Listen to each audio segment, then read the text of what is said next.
What if a person needs to go to a job interview, and he knows that by wearing a head covering, he would likely not be accepted to get that job, but if he would end up getting hired, he would be allowed to cover his head while working? Is this person allowed to temporarily take off his head covering for the job interview?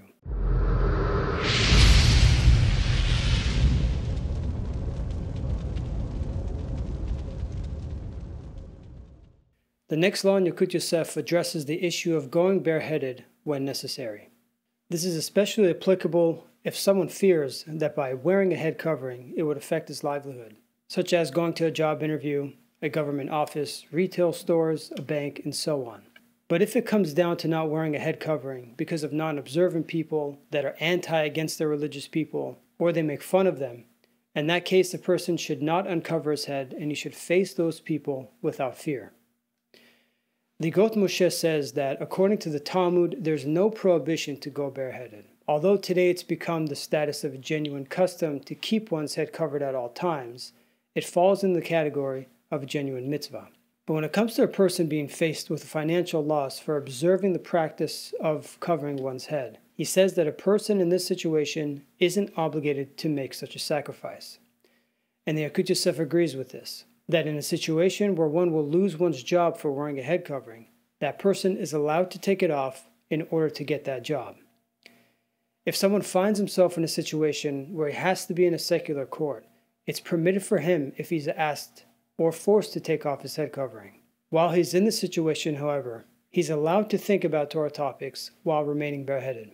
The Talmud in Shabbat 150a rules clearly that one can think about Torah topics even while he's completely naked.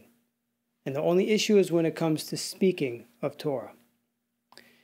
In a case where a person finds himself in a situation, or he put himself in a situation, where if he doesn't remove his head covering, it could lead to desecrating Hashem's name. For example, if he wants to go to the movies, but he knows that if he goes to the movies while wearing a kippah, he would be causing a desecration of Hashem's name by non-Jews or non-observant people seeing this. In this case, there's no room for leniency for a person to remove his head covering in order to attend such events or go to such places. Rather, this is more of a reason or excuse for this person to go. What if a person recited blessings, or if someone is praying the Amidah alone at home, and his head covering falls off during his prayer, and he only notices after he finishes praying? Does he now need to repeat the prayers again? Yekut Yosef says that this person's prayer is valid and he does not have to repeat it. If someone was bareheaded and he heard thunder or saw lightning, it's technically allowed for him to say the blessing without a head covering, because these blessings on thunder and lightning are required to be said within 1 second. There's room for leniency here. If he can, he should try to cover his head with a sleeve or put someone else's hand on his head.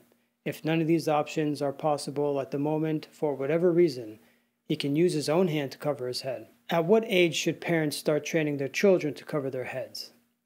Our sages taught that covering the heads of children instills the fear of heaven in the child's heart, and that this should be done as soon as the child begins to walk, and certainly when he gets to the age of 3 years old. Yekut Yosef says that if the child refuses to cover his head, the parents should try persuading him with rewards for doing so.